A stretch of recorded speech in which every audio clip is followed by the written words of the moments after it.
কষ্টটা কি লাগে দেখেন, দুবাইতে আম পাওয়া যায়, সব সব ধরনের ফলই পাওয়া যায়, কিন্তু কাঁঠাল পাওয়া একটু কঠিন ব্যাপার।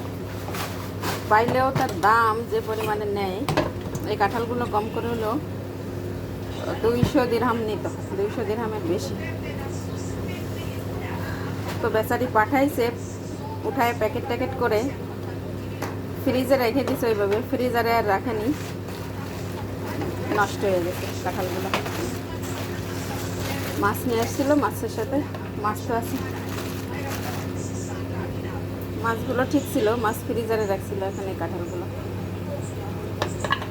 এত কষ্ট লাগতেছে বলার বাইরে, কিছু করার নেই, বিচিগুলো রেখে দিই। ভাইজে টাইজে খাওয়া যাবে না, ভাইজে ভর্তা করে কিংবা মাংসের সাথে মিশায়। হালকা খাট্টা খাট্টা হয়ে গেছে।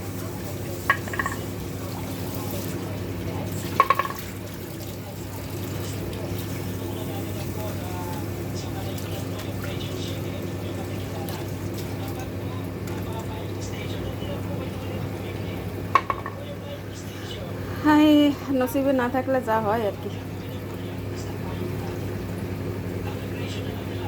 একটু শক্ত লাগতেছে, একটু দেখি খেয়ে দেখি, মুখে দিয়ে দেখি।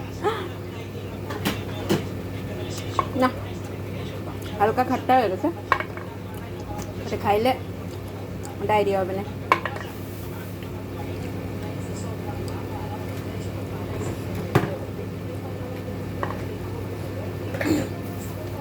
তবে উঠায় না পাঠায়, যদি আস্ত পাঠায় দিত তাইলেও ভালো থাকতো। উঠায় তো একেবারে রেডি টেডি করে পাঠাইছে বৌমার জন্য, বৌমা খাবে, যেমন মাছগুলো কেটে একেবারে পরিষ্কার করে ধুয়ে টুয়ে পাঠাইছে। কিন্তু শাশুড়ির ছেলের অবহেলার কারণে এই অবস্থা।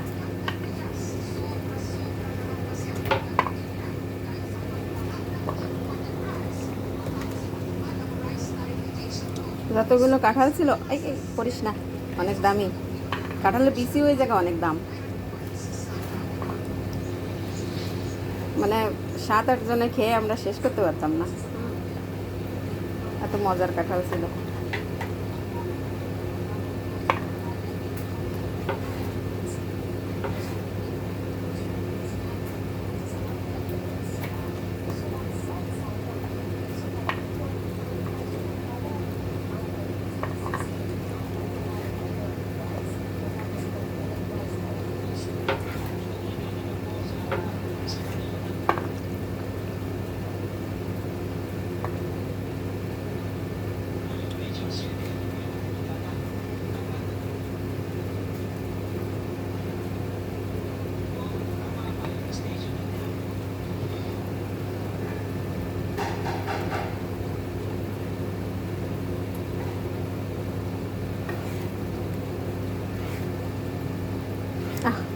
আমি বিচি ফেলে দিচ্ছি, দেখছেন পাগল।